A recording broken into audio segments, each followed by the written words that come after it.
Hello and welcome to The Voice of TOD. I'm Tom and today we're going to take a look at my favourite TV show of all time. That's right folks, it's Wednesday, it's Firefly Review Day. In this episode we're going to take a look at Safe, which is episode 5 in the series, and every Wednesday we're going to continue on with a new episode we're going to review until we get to Serenity, the film that rounded out the main story set up here in the TV show. These reviews are filled with spoilers, so if you haven't seen Firefly, I would personally vouch for it and think you should go watch it right now. But don't take anything I say too seriously. So if you want to watch it, feel free, you are more than welcome to join when you have done so, and I'll see you then. And with that, let's talk about Safe. We're going to focus on what our heroes are up to this episode, and some of my favourite moments that happen here. This episode is very Tam-centric. Fills enough about Simon, I think, to make him feel fleshed out, especially for this early part of the series. And I think that's where we're going to open. We have 3 flashbacks from Simon's childhood, or 2 of his childhood, one of him being an adult just before he broke River out. We're going to talk about those now. We're going to get them sort of out of the way and then talk about the main events of the present for this episode. But I think that they need to be mentioned because they do show Simon's closeness to River. They are focused on Simon, but they do feature, the first one features River. Simon is a young teenager, I'd say. River's maybe 8 or 9, something like that. I don't really know what the age gap between them is, but it shows how close they are. It shows how smart River is, and it shows how smart Simon is. It also shows how invested his father is in Simon's future, and River's. That's, you know, he seemed to love his kids equally, but he wanted the best for them, and I think that's very key to Simon's story. The second flashback shows his parents' disbelief at River's messages from the Alliance facility that she is held in at they say boarding school. It's not really, we know it's not, it's something else entirely.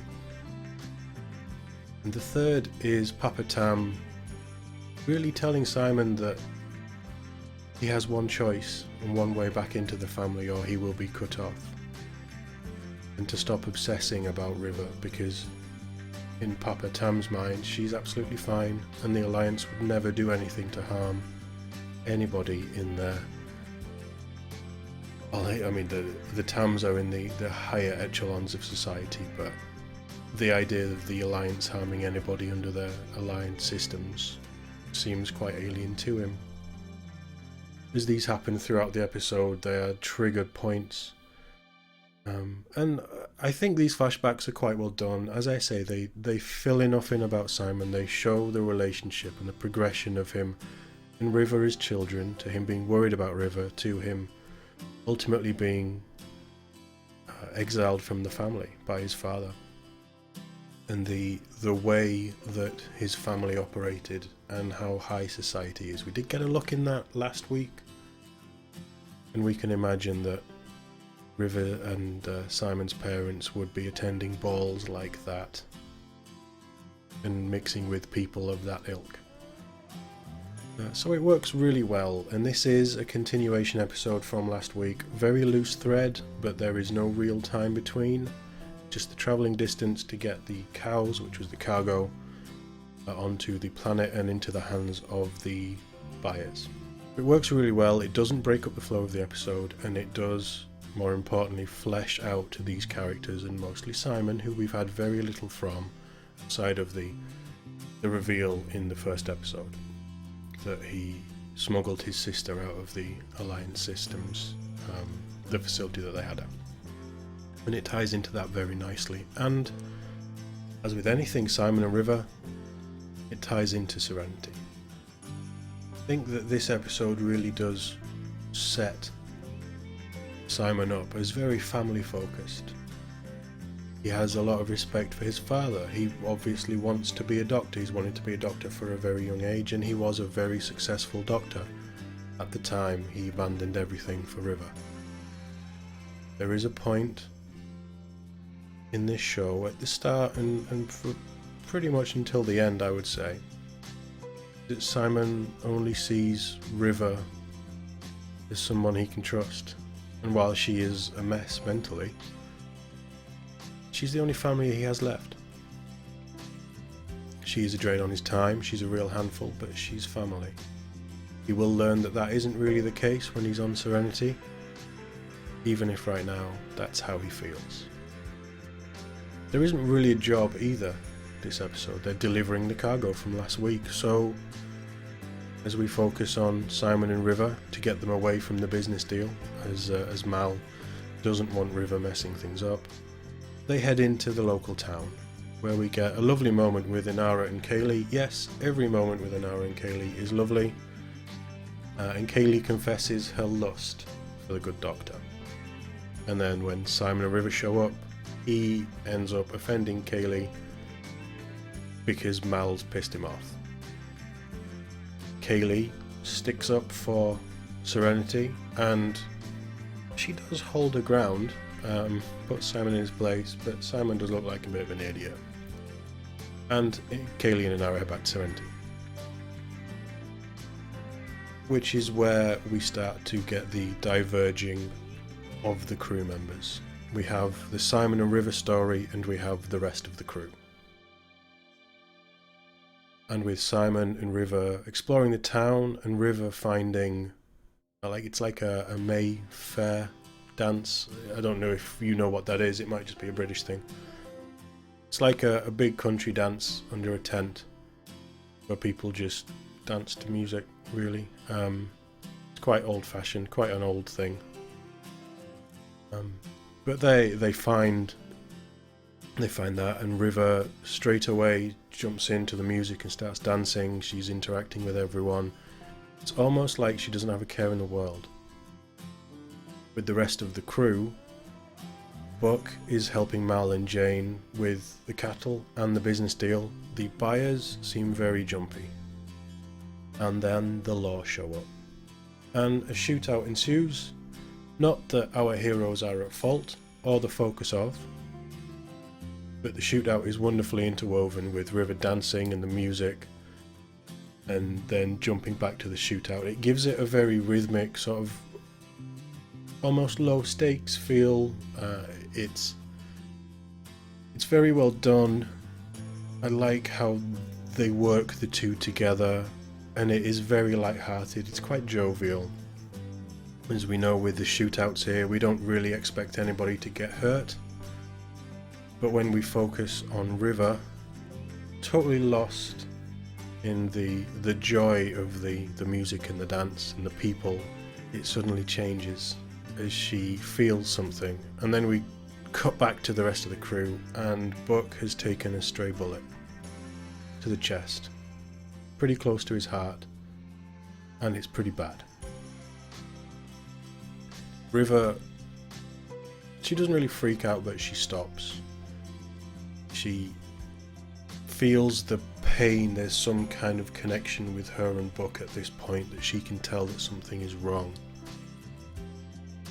And that's when Simon gets kidnapped by the locals, or the hill folk as they call them. There's quite a lot of stuff in this episode. We've just touched on the first maybe 10 minutes. And I'm not going to rehash everything, but that's the setup. We have a crew member shot and a crew member kidnapped on completely separate parts of the planet. Basically, Simon kidnapped because he's a doctor. They've figured out, or they've seen that he's a doctor, and the hill folk need a doctor because the people in their village are sick.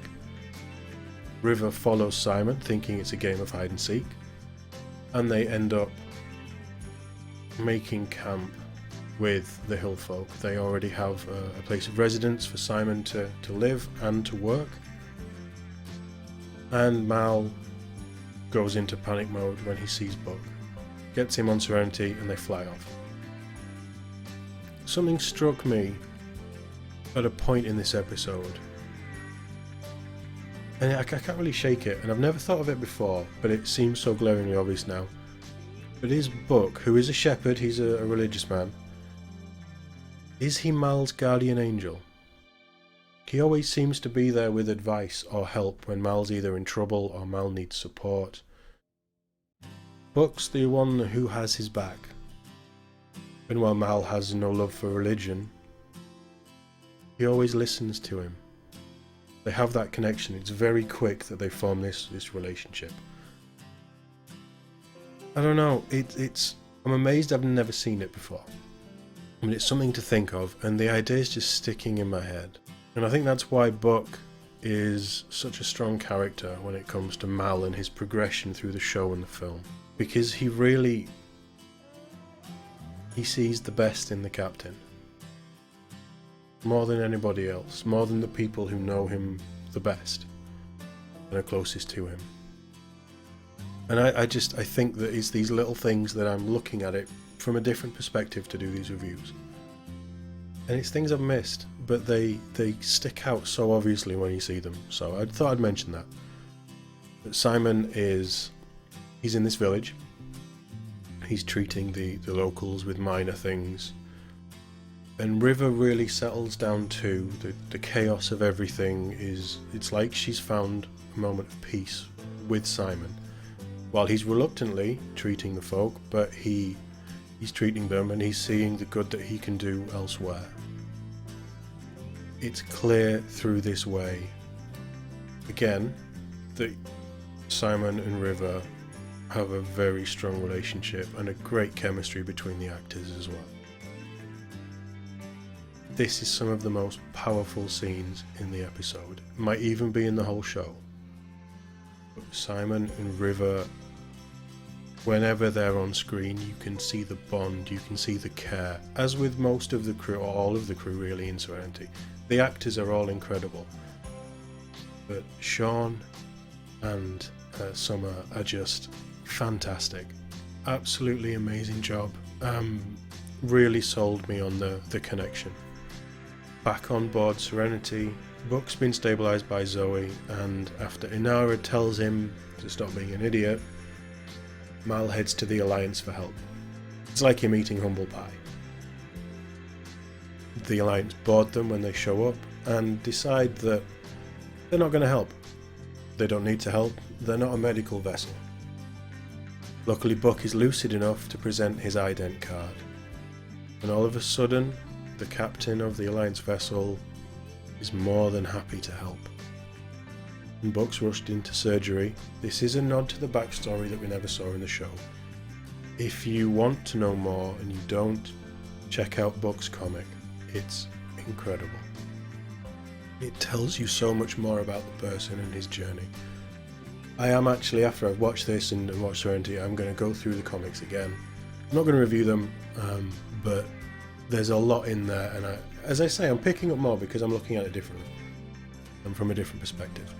And there's so much in here. The writing is so well done and so much flesh on the bones of the show. I think this is one of the reasons why I love it, because every time I watch it there's more to talk about. But luckily the surgery goes well and the Alliance lets Serenity leave in peace. When asked about Buck and his identity, he tells Mal that it's probably down to his religious position, although Mal doesn't buy it, and Buck says that will be a story for another day. Like I said, we don't get to see it here, but it was fleshed out eventually. Back to Simon and River, and this sort of ties in with Scarlet Witch, WandaVision a little bit, because River she connects with a little girl who's mute. She tells the history of the girl's family and the reason that she's a mute. And then the townsfolk realise that she's special. River's special. She's telepathic. She can hear people's thoughts, as they put it. And they decide she's a witch and are going to burn her. It's amazing. Even in the future, that man can reach the stars, cross galaxies, settle alien planets, and still superstition is the most powerful thing. Superstition and religion is the most powerful thing that they fear. Simple folk, I'm going to say simple folk, you take that how you want, I don't mean it in any negative way, but they are simple folk. The locals string River up to a pyre and she's going to be burned at the stake. He doesn't seem overly concerned, and after Simon tries to free her, he throws a few punches. He does alright, to be fair to him. He, kick and throw a punch. But realising he can't free her, he decides to join her on the pyre. Again, it's showing that connection, it's showing that he will do anything for River. The idea that he can't be with her, that he can't save her, he'd rather not be alive. That's how close their bond is. And with everything that he's been through to keep her safe, it's very fitting. And I don't know if I would do that. I don't have any siblings, I don't have that kind of connection, so I don't know for sure. But I don't even know if I'd do that if I was close to them. Really interesting twist on the character, and a really interesting decision. Honestly, at a point where everything seems bleak for the two of them. But don't worry, because Serenity flies in with Jane on a wire, ready to open up on the locals. He doesn't. He does hold calm for a moment. But Mal and Zoe walk in and basically rescue Simon and River, and we get the classic "big damn heroes" line. Love that line so much. There's so much in this show. The dialogue is, I say this every week, I'm really sorry, I know you're bored of it. Dialogue is amazing. And so, with Simon and River saved and back on Serenity, Simon and Mal have a little moment at the end of the episode. And okay, Mal can be a jerk to Simon. Specifically to Simon, most of the time. But he's still part of the crew, and he finally learns what that means. As Mal risks his life for Simon and River and anybody on the crew. You're part of the crew, you're part of the family. And I think that's a great message to leave this show on. A couple more moments I did want to touch on because we haven't mentioned Jane too much. His time will come, he will get his episode. But the Jane moments in this episode had me howling. Firstly, stealing all of Simon's stuff and reading his diary. Wonderful.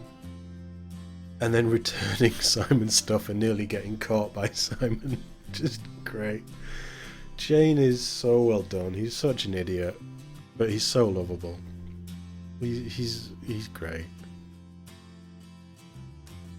But I think this episode, having always been, blinded by how good Shindig is, and Shindig is very jovial, it has its own moments, but it is a very playful episode. A lot of these episodes are. This one struck me by how deep it leads the story of Simon and River, and to a point Shepherd Buck as well. But this shows you what it means to be crew, to be under Mal's watch. And it shows you the connection, and really that Simon would die for his sister, regardless of the situation. Shindig is a tough episode to follow, I think. If you haven't seen my review from last week, go check it out. I will link the whole playlist so you can check out the previous reviews. But there's so much more story in this episode, I think. And again, the focus is on Simon and River, so it brings in different characters, and that very big emotional moments and the emotional connection that they have is such a key heart to this episode.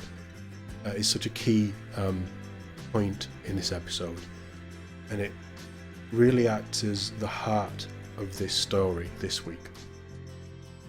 I think it's done really well, and we have 9 main characters in this show. We've spent a lot of time with Mal. We've spent quite a bit of time with Inara. We haven't had huge amounts of anybody else. Buck is probably the next main, with moments of Kaylee and Jane sprinkled in there. But this is the first time that not only have we had somebody else take the front and the lead role of the episode, but Mal has taken a back seat. And that just shows you that The writing and the casting is so strong that they deliver such a solid episode, with the focus off the main hero. I really enjoyed this episode. I really enjoyed this episode this time, watching it this way, than I have previously. I've always just thought, oh, it's the kidnap episode. But there's so much going on here, and it's great. So well done. The acting, I mean, as I've said, Sean and Summer, incredible in this episode. I absolutely loved them. The more I watch it, the more I see the other characters and how perfectly cast they are. You know, with WandaVision, the two standouts for me, or three standouts, were Elizabeth Olsen as Wanda, Paul Bettany as Vision, and Catherine Hahn as Agatha. The three of them are so perfectly cast, and they have the acting capability to really bring the character to life. You have 9 of those characters here, with 9 wonderful actors who just believe in what they're doing in this show, and it shows, and it makes you believe every minute that you spend with them. Yes, I am very skewed in favour of this show because I love it so much, and I've spent so many times, so many hours watching and rewatching this. I already have that built-in connection. But I think that this is something, or this is what makes the show special. That you have 9 main characters effectively, and they're all handled properly. They all have a story to tell, and the writers weren't afraid to hide the fan favourites for an episode or two and bring other characters to the foreground. I think that shows such a great strength and such a great restraint on the writer's point of view. But that brings us to episode 6, another favourite of mine, Our Mrs. Reynolds, next Wednesday. This episode brings in a new character who will be recurring as well. As I say, this is another favourite. I mean, they're all my favourite. This is another favourite, and I didn't realise it was this soon in the series. We don't currently have a review planned for this Friday, as WandaVision has come to a close. You can check out my reviews for the entire series as well. I will link them at the end. Next Friday, I think, is Falcon and Winter Soldier. I'm not going to do a weekly review. I'm going to watch them, see how I feel. I'm not entirely sold on the show. We'll see. If I watch them and I feel like I want to talk about them, there's things I want to talk about, then I'll do it, but that will be the week after next. In the meantime, you can catch me on Twitch. I'll be streaming Mass Effect 2. We're going to blast through that game in preparation for the Legendary Edition that releases in April. Or May, I think it is actually. We're going to do 2, then we're going to do 3. Maybe even Andromeda. I'm not sure. Depends how we feel. But I'll be streaming that. I've got quite a few other games lined up to do some streaming with as well. You can find the link to my Twitch down below in the description. Would love to see you guys there. And if you enjoyed this video or any of my other content, please do subscribe. It makes a huge difference to the channel. And also comment, please. Let me know what you think. I'd love to talk to you guys. Let me know what you think about this series or any of the other stuff. I do appreciate the views, and I love talking to you guys about this stuff. And with that, I'm going to leave this video. So thank you very much for watching. See you in the next one.